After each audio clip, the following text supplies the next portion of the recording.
There comes a time in every writer's life when they shelve a manuscript for a bit while they go back to join the living and maybe find that muse for their next book. This is Shelf Time Muses. So this is Coffee Oyster Champagne. When we started this place, I didn't drink coffee, I didn't like oysters, and I thought champagne was like just a weird drink, right? And yet ended up place with all of them. And now I love coffee, and I love oysters, and I love champagne because I discovered what good champagne was, the champagne that we serve. For years you were working at the company, right? So I worked for Cisco back then. Okay. And that was my sales job. I made a lot of money, got myself back on my feet, and realized I didn't like working for a big company. Worked for a little company for 4 years, made a few $100,000, paid off all my debts. I paid off a bunch of friends who had invested in me, and then it was time to start Audiobooks.com. Okay. So that was a 13-year process. Started as an investor. A couple of years in, I joined as an employee. I eventually rose up. I mean, I was always a significant shareholder, but I eventually rose up. I bought out my partners. There's a whole story behind that too. But so tell us that story. Really? If we have time. Short version. So I joined the company, had massive fights with my partners. Okay. And it started out with a particular partner who was a problem, but then the other partner and I eventually had problems too, and he got me fired from the company. Yeah. And but then he didn't realize, he got me fired, but didn't realize that I was actually doing all the work. Mm-hmm. I was the COO of the company. He was the CEO. And everybody reported to me. I was the one who did all the legal stuff, the bookkeeping, finance, everything. Like everybody reported to me, except for him. When he fired me, he had to take over all that. And it's like, oh my God, I didn't realize this is actually a horrible job. I hate this. And he was depressed. And I called him a year later and I said, no hard feelings. I'll buy the company back from you. Right? I'll buy everybody out. So you knew that he was having a terrible time and then you reached out. Yeah. Oh, okay. Yeah. And by then I had actually started another company that was doing incredibly well. It gave me a lot of cash, and I had another partner there who was a fantastic partner. And he agreed that why don't we buy audiobooks.com, or simply audiobooks at the time, that we can use their call center, we can use their office, we need space to grow into for the new business. And then and my ex-partner at Simply Audiobooks was hating his life. Mm-hmm. So I made him an offer that was lower than, like, the offer I made was lower than what I made when he fired me. And I got the company and no looking back. What was the fights about? It was just a power play. Okay. He got a former classmate of his from Cornell on the board. Then he got his uncle on the board. He got some people to put in money. He was wining and dining the chairman at the time. And he just saw an opportunity to take over and push me out. Right. So, I know what they look like. I mean, the pretext they used was this other company that I had started, FuseNet, that you're spending too much time on that company. It's like, okay, so my employment agreement doesn't say what I can do after 5 o'clock. Well, you're doing this before 5 o'clock. First of all, no, I'm not. But even if I was, I'm still COO of this company. And this company's doing great, right? Yeah. Leave me alone. It's like, and so he used that as a pretext to get me out of the company. Oh, I see. Okay. And in fact, I mean, more of the story is that I had offered him, the CEO, the opportunity to buy into that company. It was an employee of ours at Simply Audiobooks who started that company that I invested in. I said, we should be investing in his company. And he said, if you like the idea so much, you invest in it. I was like, okay. I see. Anyway, so that's a lot more detail than I think is even in my book about what happened there. So eventually got out, bought the whole thing. Fantastic business partner there who let me run the business side of things. He ran the technology side of things. We eventually bought the domain audiobooks.com for $1 million. We launched a new type of a model for downloadable audiobooks. And the company, which had been kind of going like this under the old leadership, just went like that. Wow. In 2011, I think. And then we started getting offers to sell the company. I finally sold it in 2016. Okay. And then after that, you forayed into the restaurant business? No, right after that, I forayed into the venture capital business. Right, okay. But it turned out I didn't like being responsible for other people's money. There's an administrative and logistical side to venture capital that's just a giant pain in the ass. I know enough now to avoid it, but back then I didn't, and I got sucked into it. And so all the glamorous, sexy side of venture capital was there, but it wasn't enough to offset the giant gaping pain in the ass that the administration was. And then the head of, so the fund that I ran in Canada had a U.S., not parent exactly, but U.S. partner that was run by a guy who showed up on the front page of the New York Times one day with 12 counts of sexual misconduct against employees and people asking him for investment. And so it caused a problem for us being able to raise money in Canada. And we weren't able to negotiate a way out of that. And so we shut down the fund. And the fund has actually done incredibly well financially. Right. We were one of the first investors in Majuri, the online jewelry company, in Applyboard, the company that does online applications for students who want to come to Canada or the US from other countries. But we stopped making new investments at that point. And I still manage that fund. I'm still the general partner of that fund.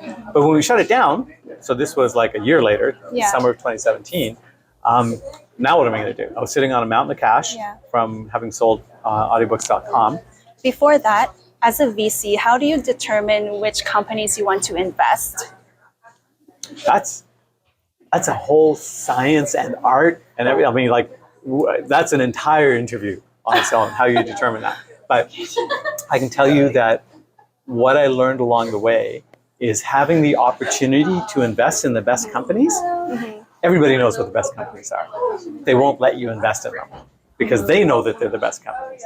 So being able to get in on those deals is generally how venture capitalists make their money. It's having a brand, and 500 Startups Canada was a brand. So we had a brand where everybody came to us first for very early stage financing.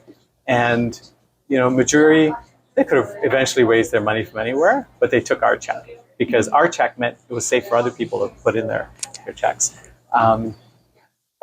It's a myth that we can somehow look into somebody's eyes and tell whether they're worth investing in. Nobody knows. Okay. So you do study their books and everything and their pitch? Yeah.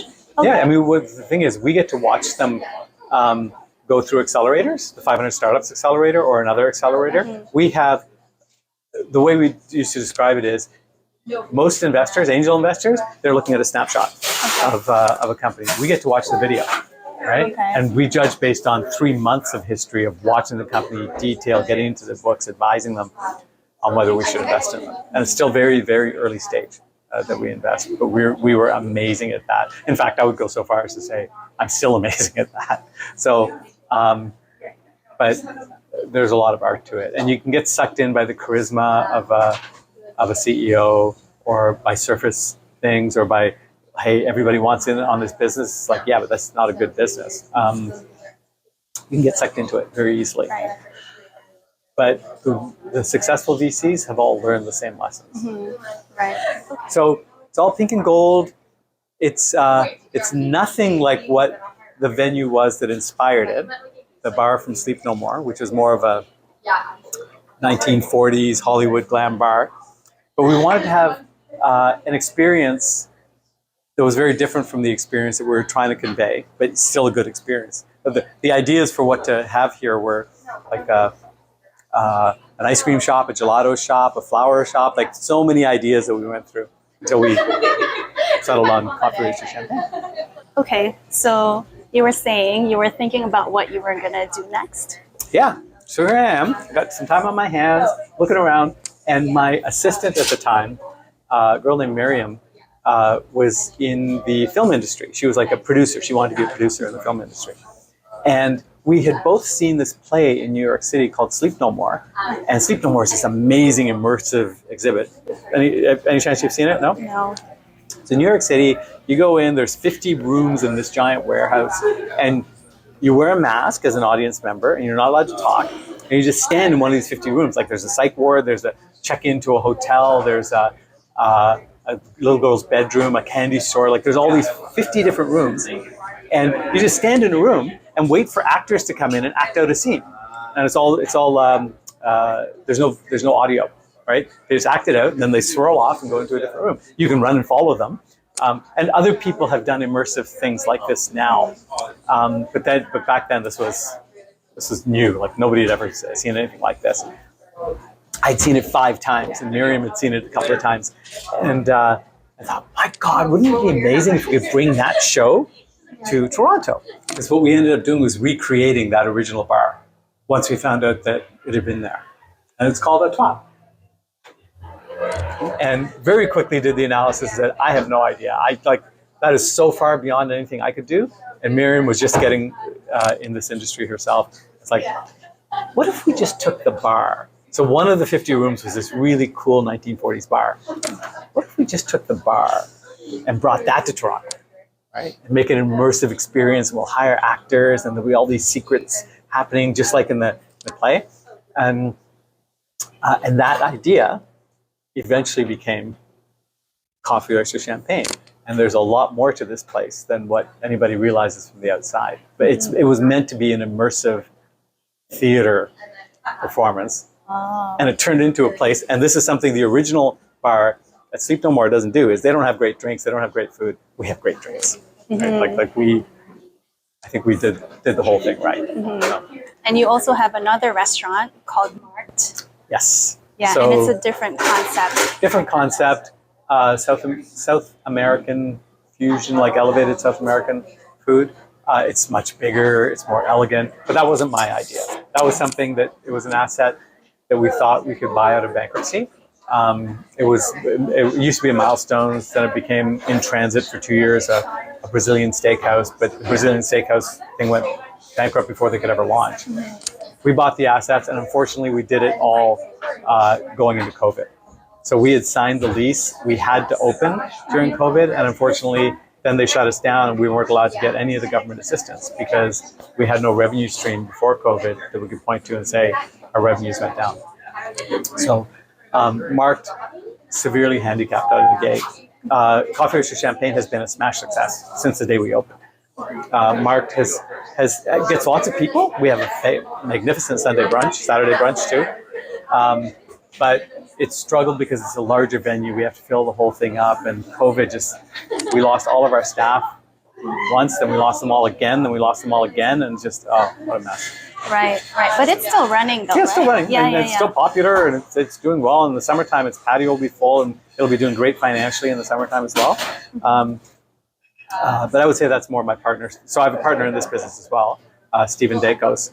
Stephen's from a restaurant background, and he's opened a couple of successful places before. So he was the person. I would never have opened this if I didn't have somebody who knew the business. So it took me a while to convince him because he was a friend, and he finally agreed to do it with me. So Mark was more his baby, whereas Coffee Oyster Champagne is more my baby. Right. Okay, and so Nikayan Foundation, it also started back in 2019, right? Just before the pandemic then. Yeah. In fact, I think it was the fall of 2018, which is when Coffee Oyster Champagne opened.